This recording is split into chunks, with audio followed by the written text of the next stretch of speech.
Gracias, Marc. Voy a hacer la primera parte en español, la segunda, que es la más importante, Jason, la hará en inglés. Simplemente presentarme.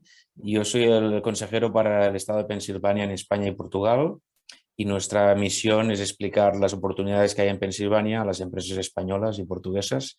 Y en este caso creemos que la industria del plástico es suficientemente fuerte allí, con muchas cosas nuevas que están pasando, para darlo a conocer.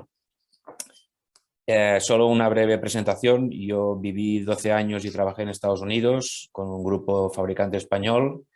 Tengo nacionalidad americana, conozco bien lo que siente y lo que sufre una empresa española en Estados Unidos, pero también sé el potencial y el beneficio que tiene. Por eso me animé a ayudar a Pensilvania a explicar sus ventajas. Si os parece, os explicaré en un breve PowerPoint qué es Pensilvania. De hecho, tengo un PowerPoint muy fácil que es Pensilvania en 3 slides. Pensilvania es un estado situado estratégicamente entre Nueva York y Washington. A veces nos suena, pero no sabemos exactamente dónde está. Esta ubicación estratégica lo que permite es que en un día de conducción accedas al 40% de la población de Estados Unidos y al 60% de la población de Canadá. Como os he dicho, está entre Nueva York y Washington, lo que permite ir en tren a 1 hora y media desde Filadelfia a las dos ciudades, pero sin tener que pagar el coste de vida que supone vivir en Nueva York o Washington. El coste de vida es mucho más razonable. Tiene 6 aeropuertos internacionales. De hecho, tiene un vuelo directo Barcelona-Filadelfia diario, también de Madrid. Y otra particularidad es que tiene acceso por mar en el Atlántico, por los Grandes Lagos, pero también por río desde el Golfo de México. Además, el puerto de Filadelfia pues, tiene una conectividad muy buena para todo tipo de cargas. Para que nos hagamos una idea de qué es Pensilvania, si fuera un país en vez de un estado de Estados Unidos, sería un país con un PIB un poquito superior a Arabia Saudí, superior a Suiza. Aquí lo he comparado con España para que nos hagamos una idea de la dimensión. Tiene 13 millones de habitantes, 250 universidades, de las cuales 7 están en el Tier 1, que es la máxima categoría de Estados Unidos. Y como os he dicho, pues vuelo directo, que es una facilidad muy importante. Las industrias clave son industria plástica y de fabricación. De hecho, es el 6º estado con mayor fuerza de fabricación de Estados Unidos, y dentro de ello, pues el plástico, los derivados del metal, lo que llaman metal powders, maquinaria, química, electrónica, robótica. Todo esto está soportado por una fuente importante de gas natural con gran disponibilidad y un precio muy bajo. De hecho, es el 2º productor de gas natural de Estados Unidos, y esa ventaja, gracias al fracking, les ha abierto una ventana a muchos tipos de negocio que antes no podían. También el tema de biotecnología, sobre todo en la parte este, en la parte de Filadelfia, tiene muchos centros de investigación, industria farmacológica, de medical device, etc. Y finalmente, debido a su historial, es muy importante la parte de agricultura. No solo el sector primario, sino también el sector de transformación y derivados. Una cosa muy importante es que es uno de los estados con mayor diversidad de empresas. Eso os lo va a explicar Jason. Muchos estados americanos tienen gran dependencia de una industria concreta. Aquí tenemos una gran diversidad. Finalmente, como representantes, Georgina y yo del estado de Pensilvania, España, os queremos decir que os podemos ayudar en todo lo que necesitéis, desde buscar una ubicación del tipo que sea, para fabricar como tema logístico, etcétera, calcular costes para hacer un business plan, encontraros un partner local si necesitáis proveedores o un socio, buscar fuerza cualificada, ayudaros con el tema de visados, cómo registrar la empresa, etcétera, y finalmente explicaros qué incentivos fiscales se pueden encontrar. Para terminar mi presentación, solo quería hacer un comentario que creo que es importante. Después de la crisis sanitaria y humana que hemos vivido 2 crisis que todos conocéis bien. Una es la logística y la otra es la de la energía. Resulta que en Estados Unidos y particularmente en Pensilvania, la logística cerca del cliente cada vez es más una necesidad que una ventaja. O sea, poder tener el producto al lado del cliente final es una gran ventaja, y además la energía allí es barata y accesible. Con lo cual, dos de las grandes crisis se pueden solucionar yendo allí, pero es que además hay un tercer elemento que nadie se esperaba, que es que el dólar está más fuerte que nunca y con la demanda de materias primas que se pagan en dólares parece que continuará. Con lo cual, una inversión en Estados Unidos sí que requiere un compromiso y sabemos que no es una inversión barata, pero actualmente parece de las más seguras y seguramente la más rentable. Ahora voy a pasar a inglés. So after this brief presentation about Pennsylvania, let me introduce Jason Williams. He's the real expert today. So whatever I said before doesn't have that much importance. He knows everything about the plastic industry. And basically, he's going to tell you what's going on in Pennsylvania and what opportunities he sees. So you have a better understanding of the industry, and then you can ask whatever you need. Jason? Hi, everybody. Let me share my screen here. So let's see, share that, and I will share this. My name is Jason Williams. I'm a faculty member at the Penn State campus in Erie, Pennsylvania, which is in the northwest corner. You'll see on the map here shortly. My background is predominantly in product development, product design. I've been involved with it for over 30 years in the region. I've worked with suppliers all over the state for various processes. And in my role now at the university, I teach predominantly part design, product development, but I also have a role in industrial outreach and working with companies that are already in the area or interested in working in the region, or actually we have international partnerships with other companies as well. So I'm going to talk a bit today about a couple of things. Namely, I want to start at sort of a broad, large picture.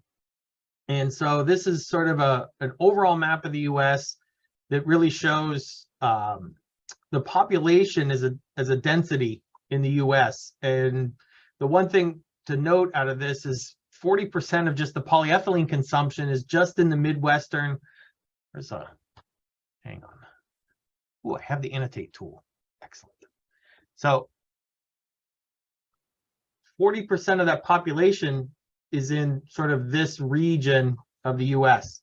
So, and you can see right at the epicenter of that is Pennsylvania. So we have a really good sort of location for this. The other piece, while keeping a broad picture with this, is that when we look at things like plastics product manufacturing, so this is a map that I grabbed about the manufacturing codes for just general plastics product manufacturing. Take note of the Great Lakes region, which is all of these sort of states right here that surround the Great Lakes. And that is where most of the plastics product manufacturing comes for the states. And again, I'm starting broad because I want to narrow, and we'll talk more as we go this. In terms of tool builders, so injection mold builders, for example, are actually all tooling build. All of that manufacturing prowess is surrounded by the Great Lakes, or is surrounding the Great Lakes. Well, Canada is not shown on this. All those markets are on the north shore of the Great Lakes. So from a localization standpoint, this is the region to be in.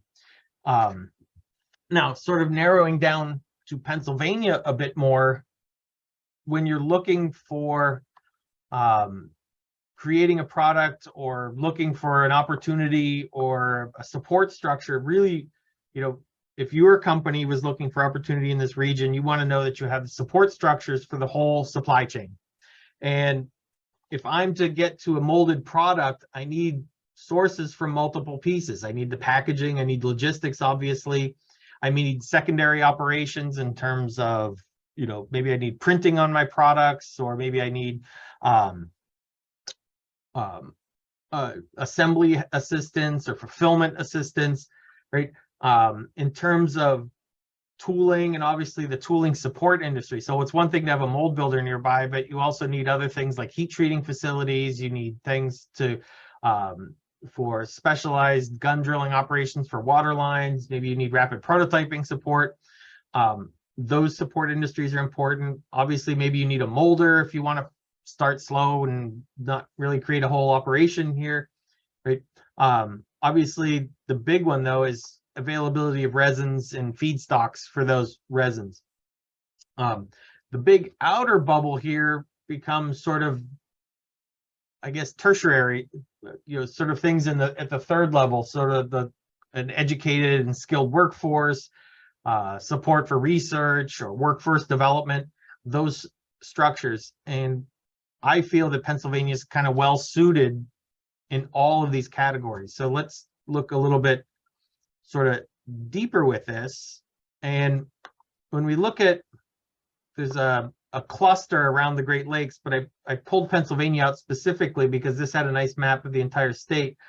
The boxes, or this is by the counties in Pennsylvania. So the boxes in dark blue represent sort of a high employment specialization and a high employment share. So this is areas of the state where there are a high number of plastics companies as well as a high number of employment specialization. So, for example, up in the northwest corner where I'm located, Erie and the county below at Crawford are very high in both plastics companies, from a molding perspective, from a tooling perspective, as well as a high percentage of the overall employment in the region is based on those.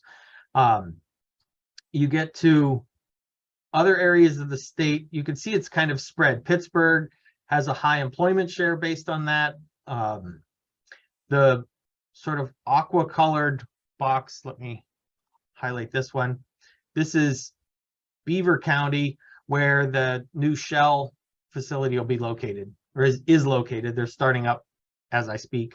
And then you get to other areas of the state. So the Philadelphia region, Central PA, there's still a high number of plastics. So the overall, this entire region, or the entire state, really has a high number of plastics companies through it.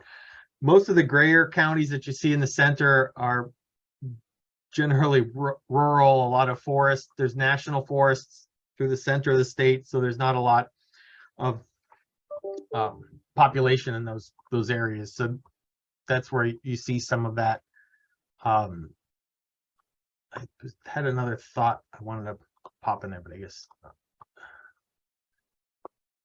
And looking at that region, the other piece that we get into is, so that's looking at plastics companies, but let's start now looking at the supply chain side of things. This broader picture here talks about resin manufacturers. So this would be your base resin systems. So in the Pittsburgh region here, and it's not on this yet, but right there, would be the new Shell facility. But also in the Pittsburgh, there's Covestro, Lanxess, Braskem. PPG has some facilities, not just for glass, but also for some resin systems. And then there are some material suppliers in Ohio as well. So all of this is well suited for your region. Oops, hit the mouse button there. Let me clear this.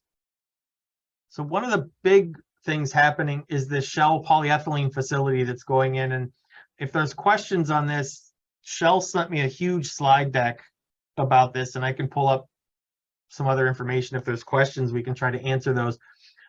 This was a picture of the facility as it was being built. I think this probably dates back to early 2021. They're actually a lot more complete at this point. I think they're actually close to startup. They're doing testing on most of the reactors at this point and some small scale development. But they're planning production of various grades of polyethylene in both high density and linear low density polyethylene, upwards of 3.5 billion pounds a year. This ethylene is coming from the Marcellus Shale natural gas. So they're taking the ethane and then converting that to an ethylene, and then polymerizing that into a polyethylene. So this represents a lower cost source of polyethylene. Now, this sounds like on the surface kind of a small thing, but one of my personal favorites about this is from the logistics side. They're going to be one of the few polyethylene facilities in the US where you can buy truckload level quantities direct. So you don't have to go to a repackager where they take the rail cars and then package those into truckload or gaylord quantities. This means that you can get truck size shipments directly from the manufacturer for the polyethylene. So my personal feeling on this is I think this is a huge opportunity from a cost perspective, because if you look at this in Western Pennsylvania now, you've got all the support structure, you've got the highway infrastructure. I've got a map showing that in a moment. The rail infrastructure, you've got the labor infrastructure, all in close proximity, and you have your markets within close proximity as well. So in terms of grades of polyethylene, they're targeting right now about 40 different grades of high density through linear low density polyethylene for all these different markets. Plenty of blow molding opportunities. I think from an opportunity standpoint in this area, I think we have a strong presence with injection molding currently, but I think there's opportunity in the blow molding sector. I think there's also opportunity possibly within the rotational molding, but definitely within the sheet extrusion, thermoforming, and film industries. I think there's lots of opportunity because we don't have a lot of film manufacturers in the region currently. We have some thermoforming manufacturers. A majority of our industry in the region is injection molding in sort of the Western Pennsylvania region.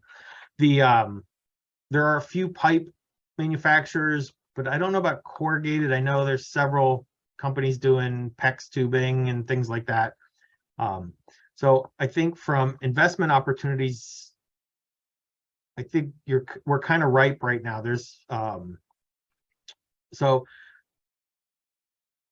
can move from there. So I grabbed a couple other things. I know these are kind of simplistic, but this is some Google from Google Maps. I was just doing some searching on, say, plastic injection molders. This is just Erie County. Just a quick map of the different injection molders within my region. This runs the gamut from small precision molders doing medical devices and electrical connectors, high, engineering resins, all the way through. One of our largest in the area would be Berry Plastics, has a facility here, and they're doing compression molded closures for usually soda bottles and Gatorade packaging, and they're going through about a rail car or so a day of material. So they're a fairly large facility. And then Plastec is one of our other largest ones in the region. They do a lot of closures for consumer products. So like soap bottles, deodorant tubes, things like that. They do a lot of that, but the range runs pretty far. If we go to a little bit broader picture, this is south of Erie County. This is all of Western Pennsylvania. Pittsburgh's just kind of off the map here. So Pittsburgh would be just down below, actually, yeah. Pittsburgh would be just kind of oops, wrong thing. You're just starting to see the top of Pittsburgh at the bottom of the map here. So this would be Pittsburgh. Erie's up above this. But this corridor, and just by reference, the facility for Shell is right here. So this whole corridor, there's an interstate highway here. This runs north to Erie, south to Pittsburgh, but here's Interstate 80, which runs all the way from New York City and Boston, and then west runs all the way to the West Coast. And then same with 76, which runs to Philadelphia, and then north to Cleveland and Chicago. So highway access is right there. There's large rail networks that run through here as well. And additionally, this is on the Ohio River, which runs all the way to the Mississippi and then out. So, so from a logistics standpoint, it's really well situated. Let's see, looking at tool and die makers. Oops, let me clear those pictures. Tool and die, same kind of thing. This is just mold makers, tool and die mold makers in just the Erie County. And if we broaden out to that same map in the other area, we again have this high density of mold building. This area right here, Meadville, they kind of, its nickname is the tool city. So it has a very high concentration of tool builders, running the gamut from small molds to very large molds. So again, your supply chain is built in. So, and it's all within close distance. I was saying before we started the seminar, one of my favorite things of living around here is pretty much anything I want manufactured, I can find within about a 2-hour drive of my door. Almost any process I'm looking for.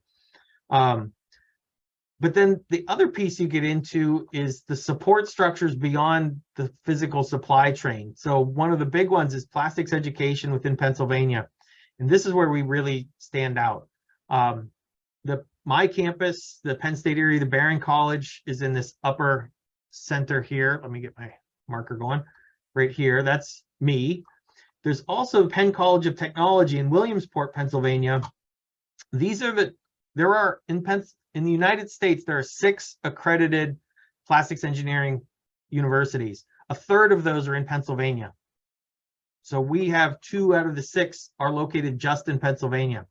Additionally, from workforce development, there's this American Injection Molding Institute, which is focused just on education related to injection molding and working with manufacturers to support that as well. So my personal feeling is Pennsylvania is really uniquely situated from a support structure for your organizations. So we've got the supply chain top to bottom, we've got the educational and workforce support, and we have the facilities. So I guess the other piece I did want to cover a bit is to talk a little bit about that support structure and my role at the university. So our campus, the Penn State campus, or the Penn State University, and this is again a part of what's available to companies as they move into the state, access to this entire network. So the Penn State network is actually 24 different campuses across the campus. All these blue dots are campuses of the university. The one in the center, University Park, is the largest campus. They have about 45,000 students. Our campus at the other end is quite a bit smaller. We're the second largest campus with about 4,500 students. But we are a full 4-year university within that. So we've got schools across across different disciplines. I'm in the School of Engineering. I just like to show this picture in the upper right that we are in what's called the snow belt. So that's actually a fairly light snow. We get lots and lots of snow, but I was going over in my head, I think close to maybe 3 meters of snow over the winter. Yeah, that's a lot. But within that, I want to focus more on plastics because that's why we're all here today. So in terms of offerings, our plastics engineering technology degree, we started this in 1988. It was a direct response to industry in the region. So this is the voice that if you were to start or work a facility in Western Pennsylvania, or actually anywhere in Pennsylvania for that matter, is that you gain a voice very quickly within this program. We have a very active industrial advisory board. We want industrial involvement because we want engineers that can go to your company and make a direct impact. So it's based primarily on this idea of teaching processing, materials, and design. And what that allows us to do is to help you in that regard. We then recently just added a polymer engineering and science degree. We figured a global pandemic was the perfect time to start a new engineering program. So we started that. This is a bit more focused on materials. However, it's also based around practical application of those materials. And then finally, we have a continuing education department where we have a whole training system that we can go on site with companies. You can come here. Our facility, we've got, I didn't do the conversion ahead of time, but it's about 10,000 square feet of manufacturing space. I liken it to, it is a factory. This is our teaching facility. This is available to our students. It's available for industrial training. And we generally have machines from most of the major manufacturers that are rotated on a new basis every couple of years on consignment. But attached to this factory, we have a complete polymer characterization lab. So we have a polymer science lab attached to the factory. And one of our key pieces of this, and this is supporting our regional industry. And this is one of the things that we're available to help you with in terms of developing or creating your product. We like to call this the open lab because we don't like to do what you would traditionally call black box research. We don't want the kind of partner companies that just say, here, work on this. I'll be back in 6 months. We want your engineers involved with our students working directly to answer your real problems. So that's where this comes into play. We have partnerships globally with just our small campus. So we have a lot of investment actually through GM. We work with Imerys directly a lot. The flow simulation companies, Covestro, National Science Foundation. We have all of these are key partners with our work. An example kind of piece of work that we've done and sort of the reach that we have is that we've been working with SKF now for almost 10 years. So they're based out of the Netherlands predominantly, but they have facilities here in the US, and we work with a couple of their facilities as well as their global research facility in the Netherlands. We've started with some failure analysis problems is what we kind of started the relationship with, but it's now since evolved into 2 graduate students, multiple undergraduate students, as well as them developing some new categories in the US and also an employment pipeline. So for graduates moving into the system, they've actually got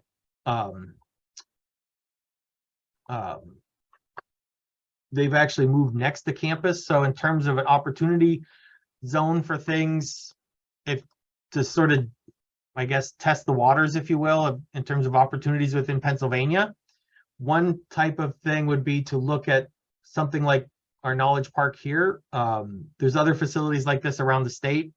This one on the north side here, actually, I'm in this building, and the rest of campus is north of this. To the south, though, we have a whole park. This building, that number 7 that I've just circled here, half of this building, the western half of it is education. So there's classrooms, laboratories, the other piece. The eastern half of this building is reserved for industrial companies. So we have small spaces available or where companies can co-locate on the facility, and they can hire students, they can work with faculty directly, and start to have manufacturing support. This building 3 has high bay space, so ways to test the water in terms of maybe starting a small process or start a small startup operation. You could start there.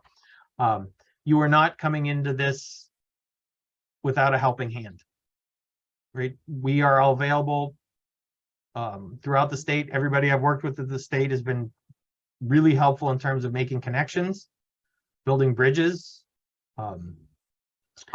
And I'm personally available if you have questions in terms of opportunities or questions about what might work.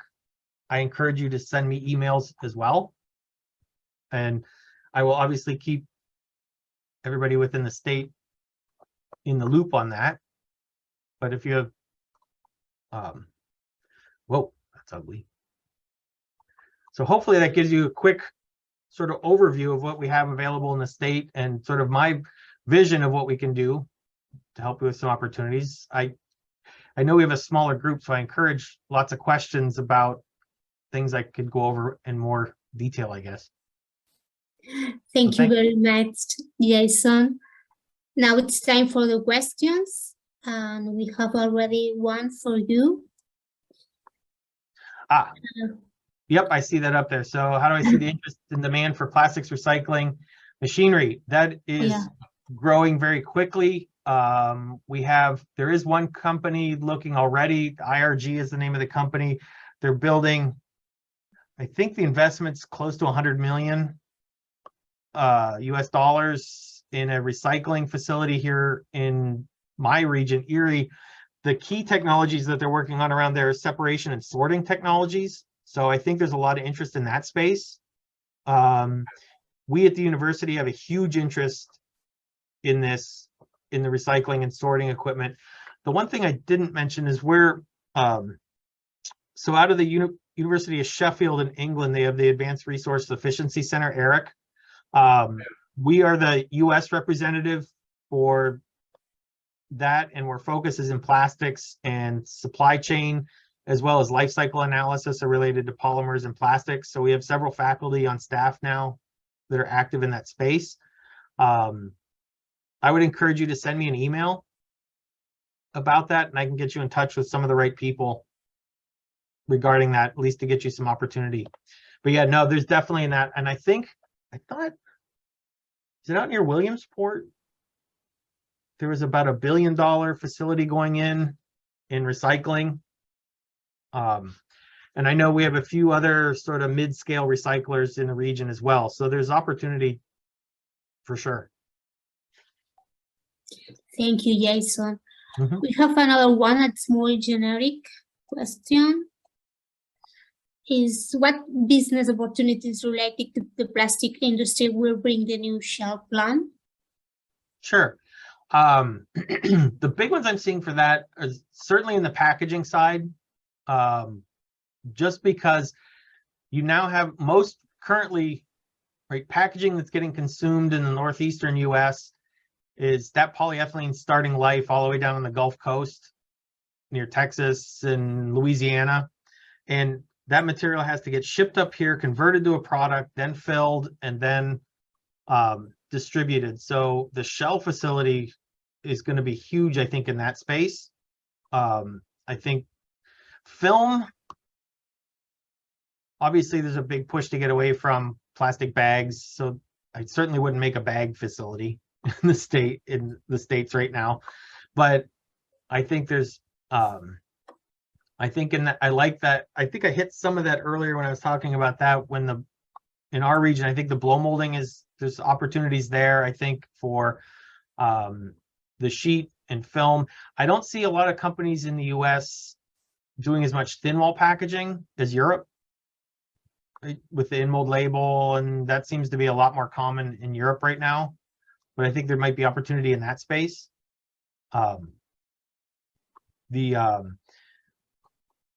But those are where I think anything, I'm trying to think, sorry. I mean, you're starting to see other secondary stuff. I think, was it Moretti out of Italy, Moretto, the material handling company? They just set up a representation office in Western Pennsylvania. And I think I'm seeing certainly a lot more calls like this one in terms of what opportunities are available for the region. So I think anywhere along that Interstate 79 corridor between Erie and Pittsburgh is probably your best bet for that, because I think it's just the easiest for transportation. So thank you. Yeah. We have a question for Jordi. Jordi, how difficult is for a Spanish company to establish a new business in Pennsylvania? Well, sometimes people tend to think that to establish a business in the US is, for example, opening a manufacturing plant. And that's definitely difficult because it involves a lot of different works. But we have helped people and companies go to the US in many ways. So sometimes you better start small with a small team, or doing a partnership with a research center, maybe finding the right partner through a joint venture program that we can also help on that. So the idea is not how difficult it is how you do it. If you want to start small, probably it's the most ideal situation. And once you are here and you see everything that's going on and you find the right partners and the right locations, you can grow. But one thing that I want to highlight from what Jason said is that usually in Europe, when we see these collaborations between universities and private sector, it's more focused on, okay, let's find a way to all these new students to get a job and do some practice. But in the US, it's the other way around. I mean, there's no unemployment. So basically, private companies go to universities to solve real problems. So it's not about, okay, we're gonna get some students, some interns doing some work for us, and maybe we'll hire them. It's the other way around.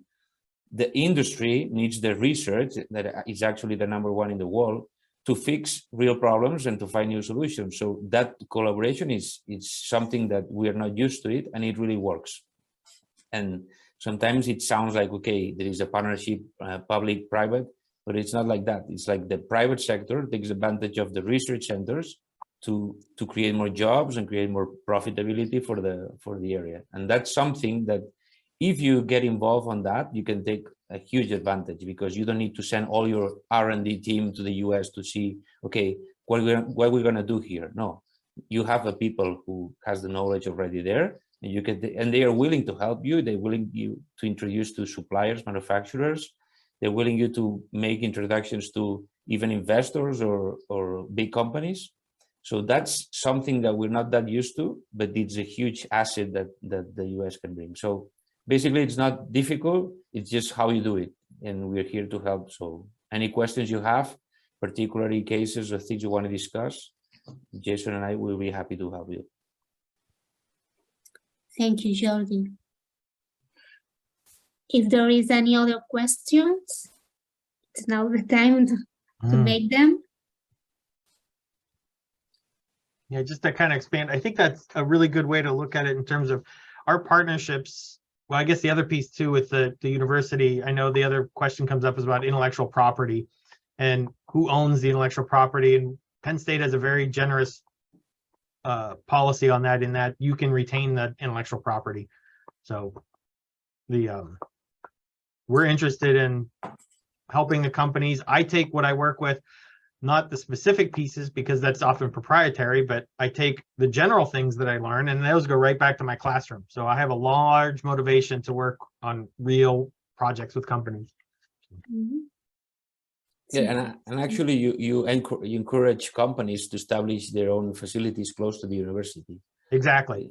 That is something that we're not that used in Europe, but you encourage to create clusters in the same area. Right. Yeah, I think a good example was a model for me in Germany, the IKV Institute near Aachen, because they have a real close tie to the University of Aachen, and but they work on these real industrial projects, and that was one of our motivations as well for us. So it's yeah, it's just how our program was founded. We were founded by industry, so we stay with industry, and I think that's a common thread throughout the state. One last thing I wanted to say is that this month, actually, by the end of the month, we're going to have the Economic Secretary of the state of Pennsylvania, Neil Weaver, in Barcelona. He's visiting some companies. So if any company from the SEP is interested in sitting with a top official representative in the government to discuss opportunities, he will be more than happy to do it, and we can organize a meeting. And that's one of the things that it showed, that the interest from the state to get investment from Spain is important, because the same secretary is coming to Barcelona. There is a question in the chat. Are there any chemical plastic recycling projects in Pennsylvania? Hang on. Chemical plastic. I'm thinking. I think the IRG one has some of that I think the one near Williamsport, I think there was some of that as well. But I don't personally know of others. If you think of it, Raphael, send me an email and I'll talk with one of the other faculty here that's way more in tune with that than I am. So I'll just put my email in the chat. So feel free to send me an email at some point and I'm happy to get a better answer for you. Fantastic. So we're waiting for more questions.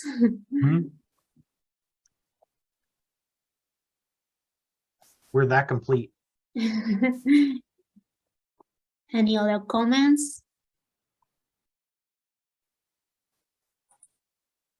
Any thoughts on what kind of product families or interest areas the attendees have? Like, I'd be curious to know what people are working on or what product areas. If you want, you can hold your hand and I will open your microphone to talk. Si os apetece intervenir, os abriré el micro.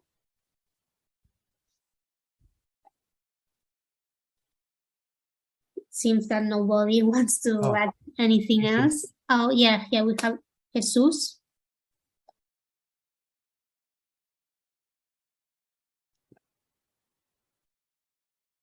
Buenas tardes, Jesús. Good afternoon. Hello, good afternoon. Can you hear me well? Yes. Well, nice to meet you all, guys. My name is Jesus with Alfaro & Company.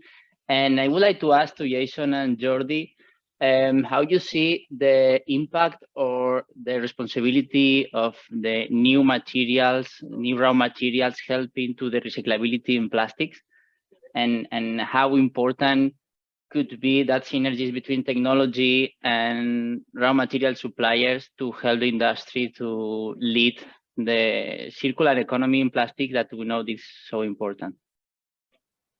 Yeah, that's becoming a very big focus here. I know Shell, they have in the one presentation they sent me, I know because the ethane, I know they're working, I forget how they're doing it. They're reducing the carbon footprint. I think through the ethane, it's not, sorry, I'm looking at that presentation while I talk about this.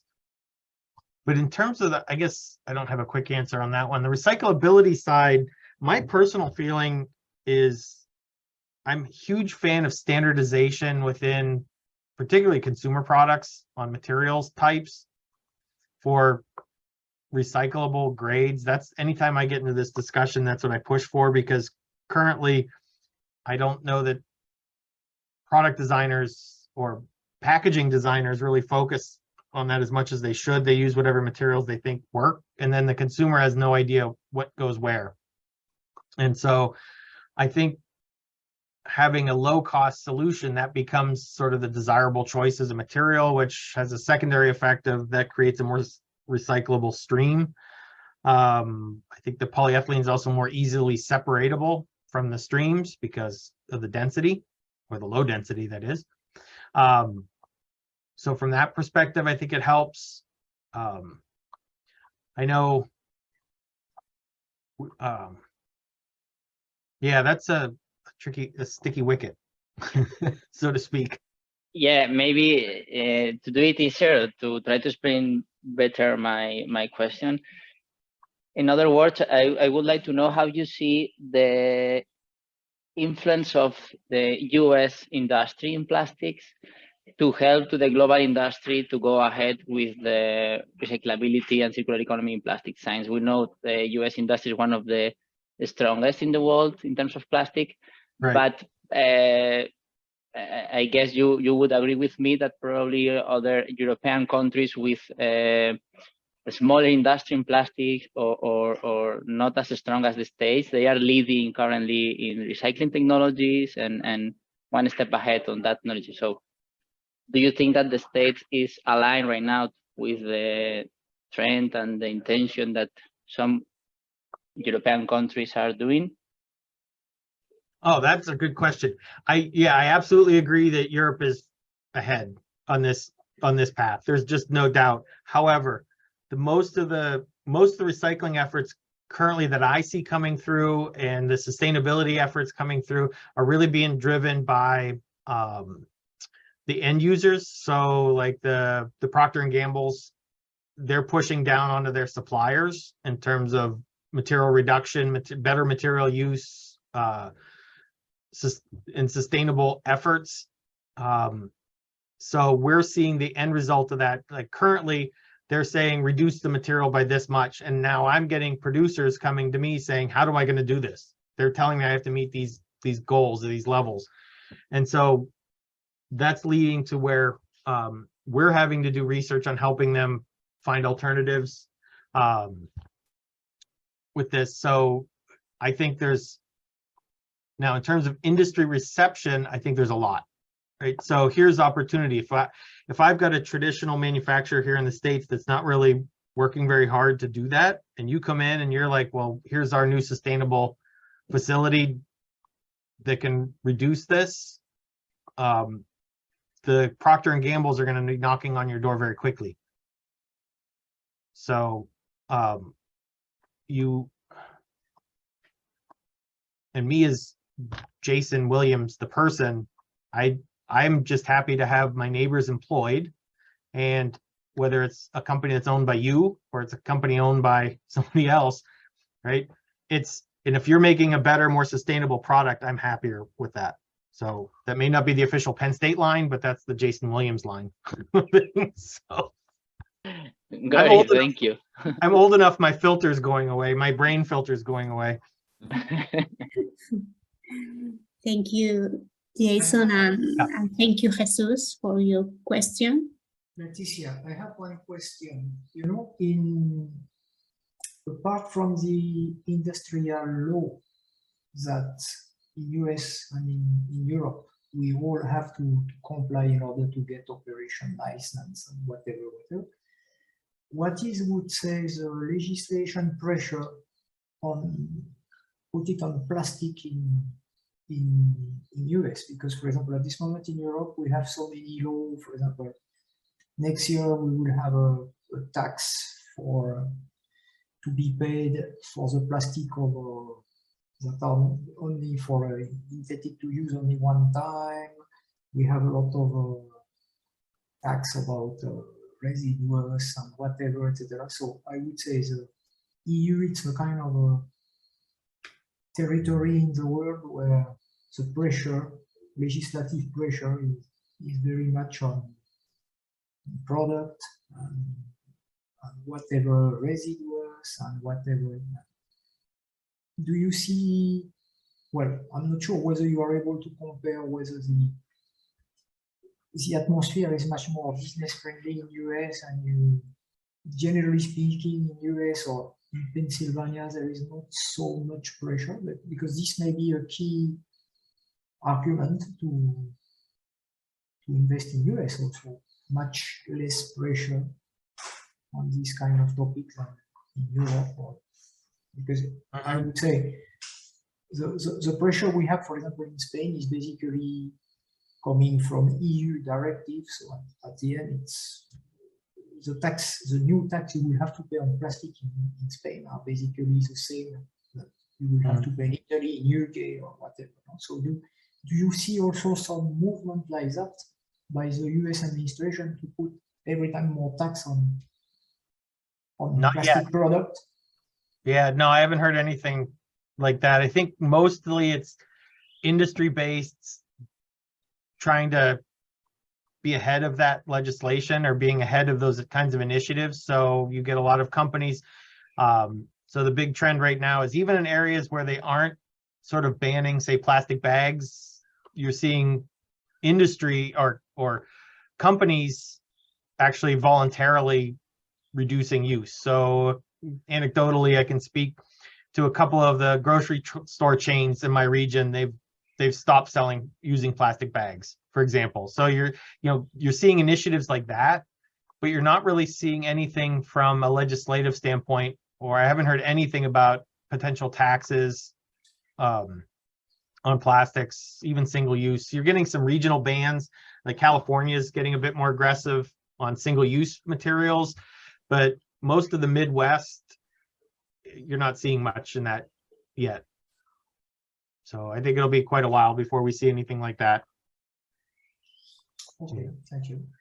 The states, you know, it's a similar structure, right? There's the federal government, which would do those taxes, but something at like a tax on single-use plastics would probably be more at a state level. So we wouldn't necessarily see something at a federal level. Okay, thank you. Mm-hmm. Okay, thank you. Last opportunity to make a question.